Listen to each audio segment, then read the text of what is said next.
Alright, today we are working on unit pricing situations, and these situations are going to help us with two things. One, scrambled rate tables, and then two, finding missing values. So we're going to start out, and I want you to follow along while I do table 1. So these three rate tables, so we already know that they are rate tables, right? So they must have a constant rate. So they show the prices of 3 different kinds of granola. And you guys are going to notice, like on next week's homework and today's assignment, it's going to refer back to the tables about granola. These are the tables we're talking about. So each has a different unit price. Fill in the missing values in each table. So I'm going to take a look at table 1. The first thing I notice is this rate table has missing values. So somehow I need to figure out how to fill those values in. So lucky for me, right here we have 1, and our unit rate is always with that, is the price per unit, right? So whenever I see the 1, I know I have my unit rate. So it's 3. So for 1 pound of granola, it's going to cost me $3. So if I have 2 pounds of granola, how much is that going to cost? How much is it, Lexi? 6. Yes, I'm going to write 6. Oh, so I'm noticing that I'm going up by 3, right? I'm also noticing 1 times 3 is 3, and 2 times 3 is 6. So I'm noticing a pattern.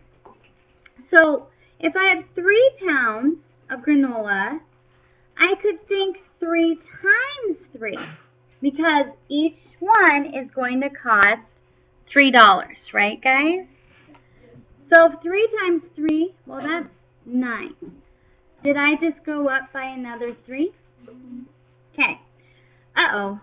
What do you notice about this row? What do you notice? What do you notice, Madison? It's missing the, it's missing, the number of pounds. Yeah. So subtle. We haven't seen that before. We know however many pounds this is going to cost $12. So let me show you something. 9 divided by 3 is 3. 6 divided by 3 is 2. And is 3 divided by 3 1? Mm-hmm. So could I think 12 divided by 3? Mm-hmm. And what is that? 4. Oh, well, in this case, it happened to be the next number, right? So is this a scrambled rate table? No. Okay. But does it fit our pattern? Yes. Ah, we're still going up by a constant rate. So I can safely assume 5 times 3, which is 15. Well, isn't that how much 5 pounds would cost? Okay. So I've found a pattern here, and I can fill those in. Uh-oh, we have another missing factor. Well, in this case, 7 is after 6, right? Do you guys all know 7 times 3 is 21, I guess? Okay. Okay, so that one was pretty simple. Let's do the second one together. So I'm noticing some missing boxes. I'm also noticing that it starts with 1, which is good because that's going to alert me that that might be my unit rate. So turn and talk with your neighbor. What do you think your unit rate is? Raise your hand and share. I think I heard everybody say it. Brianna? 6. What about 6? So we're going up by 6 each time. So if I have 1 pound, now it's going to cost $6, right? 2 pounds, if we're going up by 6, is going to be 12. So over here we were adding, right? But then I also wrote some multiplication. Turn and talk with your neighbor. What could be our multiplication pattern? And everybody say the answer. All right. So I can kind of fill that in all the way down so that it helps me later, right? If it's a rate table, which so far, isn't it a rate table? Yes. So far. Okay, so the next row, what's 3 times 6, everybody? 18. What are we missing right here? Oh, what is that got to be? Talk with your neighbor. Why is it going to be 4? Why is it going to be 4, Ezra? It's going to be 4 because... Guys, listen. Because one way, the 6 times 4 is 24, and also it's the number of 3. Very good. So it is still following a pattern over here going up by 1. What do you think will go in this box? What do you think is in this one? 5. Raise your hand. Raise your hand. What are you thinking, Alyssa? 5. Well, is 5 times 6, 30? Yeah. Okay, do you guys see this jagged line right here? Yeah. That means we're going to skip some numbers. Look at what's next. We have a 10. So, how are we going to figure out this spot? Talk with your neighbor.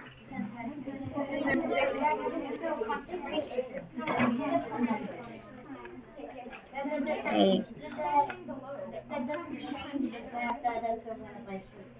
Okay, and stop. Raise your hand. I think we are definitely getting the hang of this.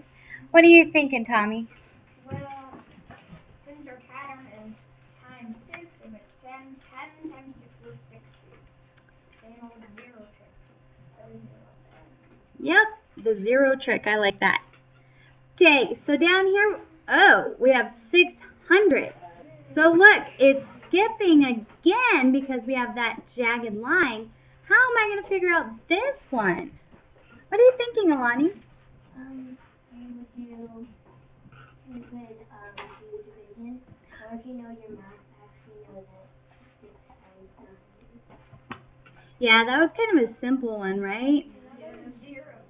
Right, so our 0 trick, if we do 100 times 6, you can do 1 times 6, and then if you have 2 zeros. Yeah, 2 zeros. Yeah, that was 5th grade math, I know that. Maybe even 4th. Okay, alright, now I want you to take a look at table 3. I'm going to tell you in advance, this is a scrambled rate table. It is a rate table, though, so it has a constant rate, and it has a pattern. So I want you to take a minute, and with your partner, see if you can figure out your unit rate. Work with your partner for a minute. Turn and talk.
Okay, so if I'm going to say the unit rate, I'm not going to just say 5.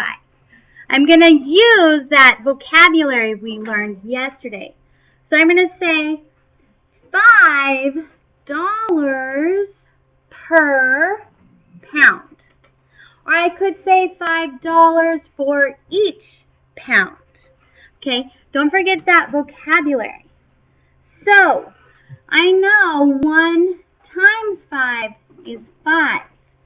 So what would my multiplication pattern be on here? What would it be? What would it be? Yeah, so I can go ahead and fill that in down the middle to help me out. So now let's all check together. What is 8 times 5? 40. What times 5 is 10? Good. 6 times 5 is 30.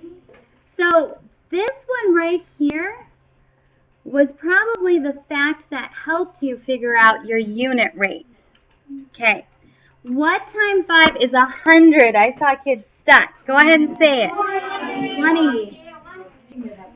Okay. What times 5 is 20? Speaking of, 24. And 5 times 5 is? Okay.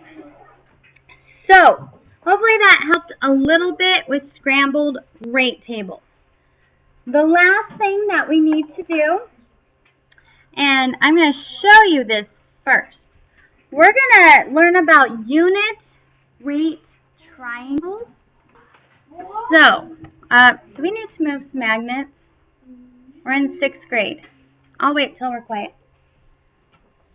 Okay, so here's what you're going to do.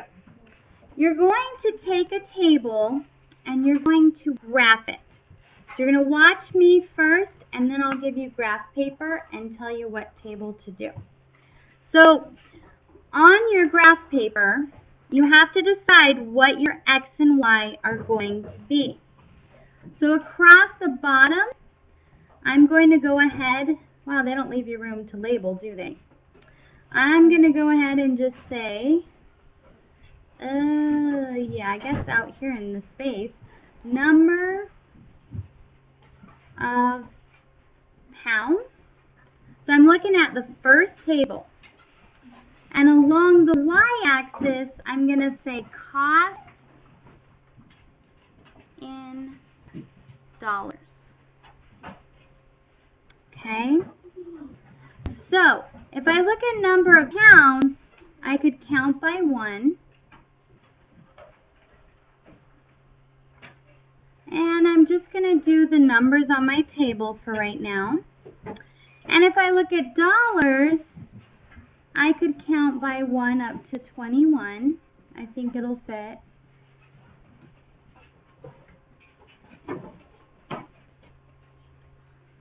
$13, $14, $15, $16, $17, $18, $19, $20, and $21. Okay, so looking at my table, my x-axis is number of pounds, my y-axis cost in dollars, right? So the first step to do a unit rate triangle is just to graph your lines. So I have 1, 3, then I have 2, 6, I have 3, 9. These little lines are kind of hard to see. Okay, 4, 12. Then I have 5 and 15, right? Did I do that? Yeah. My goodness, I need bigger lines here. Okay. And then 21, right? Okay, when I do a graph, of course, I'm connecting my dots. And really, if you have a ruler, that would make these a lot straighter. Okay, the unit rate triangle. So our unit rate is 1 pound, $3 for each pound, right? So, my unit rate triangle, if I go from my first point over and up, that makes a triangle. So, let me just show you. I went over 1, and then I went up 3. If it's a constant rate, I'm going to go over 1 and up 3. Over 1, up 3. Over 1, up 3. Do you see how it's making a triangle? Yeah. If you can make those triangles all the way up, you know it has a constant rate, which tells you it is a rate table. This triangle is your unit rate triangle.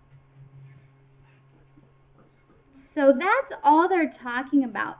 So all I did is go over 1, because here's my 1, and unit rate, it's how much each one is. So I went over 1, and then I went up 3. Okay? You don't do this bottom one. Well, you can actually. It's from 0. I don't know. They didn't in the book, but it worked here. So I don't know if you have to do that very first one. Yeah. Okay? Okay, so now you're going to take a look at Table 2, and you can work with a partner. You're going to go ahead and graph it and draw your unit rate triangle. I'm allowed to pick who we want to work with. Whoever you sit next to at your table. I'm not going to get up and move.